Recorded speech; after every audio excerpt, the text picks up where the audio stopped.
Hello friends, আজ আমরা খুব সহজভাবে জেনে নেব joining sentences with a noun clause using what ব্যবহার করে নাউন ক্লজ দিয়ে কীভাবে আমরা দুটি সেন্টেন্সকে জয়েন করব দেখে নাও। তোমরা জানো যে নাউন ক্লজ হোয়াট দিয়ে শুরু হয়।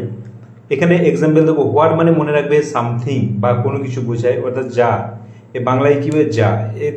এক্সাম্পল দেখলে বুঝতে পারবে। সি সেড সামথিং, সে কিছু বলেছিল। ইট সারপ্রাইজড এভরিওয়ান, এটা প্রত্যেককে অবাক করেছিল। এখানে ইট বলতে কাকে বোঝাচ্ছে, কোনটা অবাক করেছিল? সে যে যা বলেছিল, সে যা বলেছিল। এখানে দেখো ইট ওয়ার্ডটি এখানে সাবজেক্ট হিসেবে আছে, তাহলে এখানে ক্লজটি কী হবে?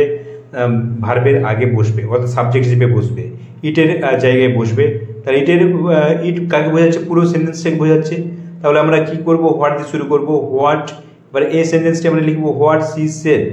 সামথিং উঠে যাবে, কারণ সামথিং এর পরিবর্তে হোয়াট বসছে। হোয়াট সি সেড, দেখো ভার্বের আগে বসছে। ইট বলতে পুরো সেন্টেন্সটাকে বোঝাচ্ছে, তাহলে ইটও উঠে যাবে। এখানে আমরা কি বসাবো? সারপ্রাইজড এর আগে বসাবো what she said surprised everyone.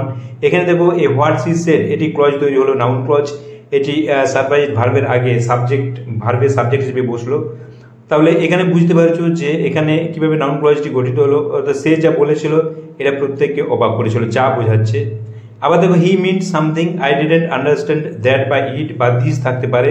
এখানে দ্যাট বা ইট কাকে বোঝাচ্ছে? সামথিং, সে যা বুঝিয়েছিল, সে কিছু বুঝিয়েছিল, আমি সেটা বুঝতে পারিনি। সেটা বলতে কোনটা? হি মিন সামথিং, সে যা বুঝিয়েছিল। তাহলে এখানে আমরা দেখো অবজেক্ট হিসেবে আছে দ্যাট বা ইট। দ্যাট বা ইটের পরিবর্তে আমরা ক্লজটি বসাবো আই ডিডন্ট আন্ডারস্ট্যান্ড।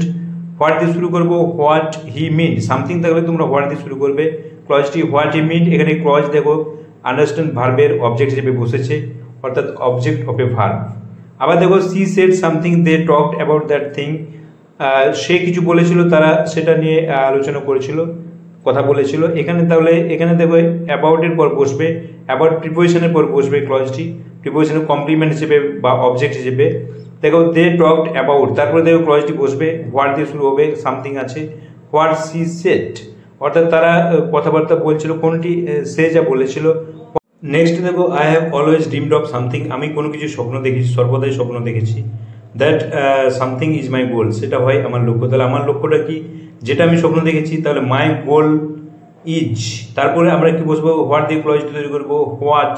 এখানে কি আছে? I have always dreamed of, something উঠে যাবে, কারণ হোয়াটের পরিবর্তে সামথিং এর পরিবর্তে হোয়াট বসেছে। এখানে দেখো বি ভার্বের কমপ্লিমেন্ট হিসেবে ব্যবহৃত হয়েছে, অর্থাৎ ইজ ভার্বের পরে বসে এর অর্থ সম্পূর্ণ প্রকাশ করেছে।